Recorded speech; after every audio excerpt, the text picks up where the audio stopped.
They say the toughest thing to do is get used to living with someone in marriage. But dun, I think the toughest thing to do is to walk your brand new husband down to the courthouse where he's going on trial for murder. Welcome to the heart of the stories we tell. My name is Rob, and tonight I will be reviewing Flash, Episode 10, The Trial of Barry Allen. And or The Trial of the Flash, sorry. The Trial of Barry Allen was actually the story from the comics, I believe. All in all, Flash this season has been pretty great. I can't remember, did I do? I think I did a review video for the whole mid-season so far. But this episode reminds me of an entire season of the X-Men the Animated Series. Yeah, I know, wrong company. Beast is in jail for the entire season, based entirely on the fact that he doesn't want to use his powers, he doesn't want to escape. Even in episodes where the X-Men are breaking other people out of jail, they don't break him out, because he wants to stand trial and prove that a mutant can get a fair trial. It's an interesting concept, and I get the feeling we're about to see something similar here.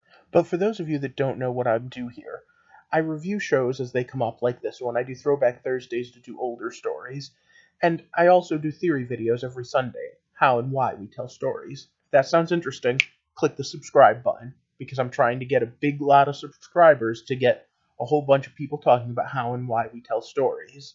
And like I said, these guys are newlyweds, but there's still a few storylines having to do with that marriage that I'm not entirely sure where they're going. But as we open up tonight's episode, we have a Law and Order beat. Dun-dun-dun. So let's throw this up there and get started. So once again, it's stop. Spoiler time. Ba-dun-dun-dun. So as far as trials go, this might be the least objectionable idea of how trials could go, at least on superhero shows. I mean, they didn't have a surprise witness that no one would have allowed in. They didn't have a last-minute change. Yeah, his boss's testimony was exactly what we thought it would be, even. In fact, you could have easily planned out exactly what that was going to be. And all in all, the episode was really interesting. They had a new meta for us to find out about, plus they had a whole bunch of things going on interpersonally.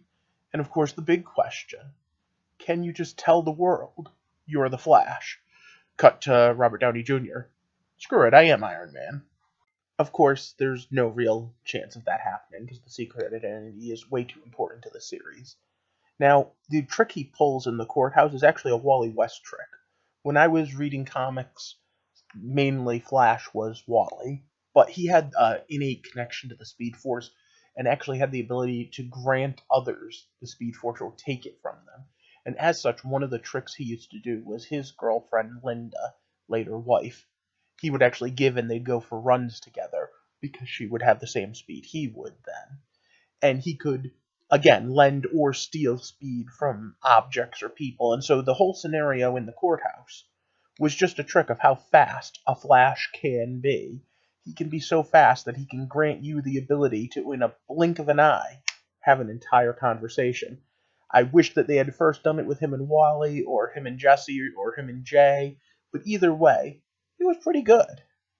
Now, I also have to say that on the other end of the spectrum, another great character moment was the planting of the evidence.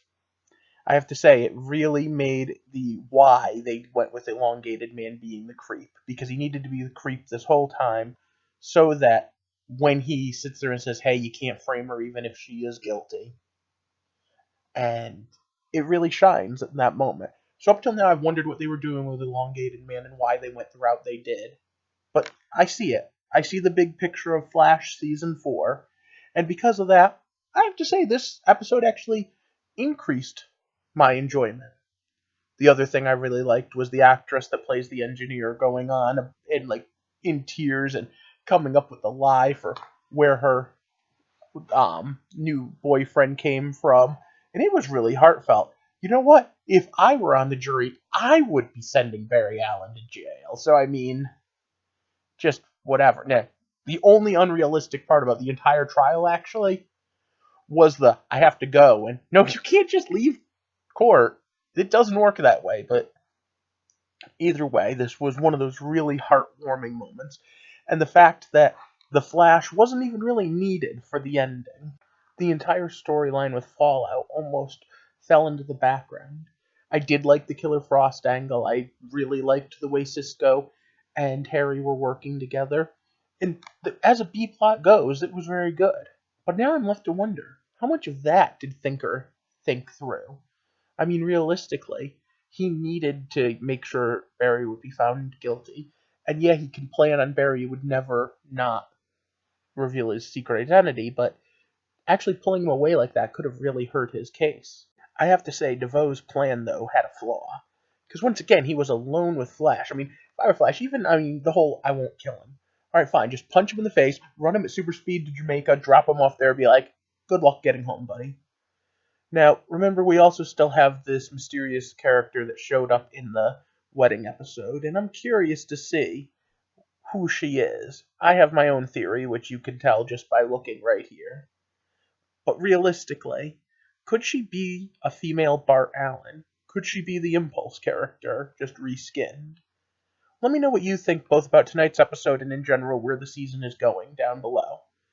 I'd love to talk to you guys about what it is that makes the Flash such an interesting character. In general, I don't get to review shows Tuesday nights, but I hope to review Flash every Wednesday. If you liked this and would like to see more content like it, hit that thumbs up and share this video for someone else. And of course, if this is your first time here, click subscribe, because I'm building a community.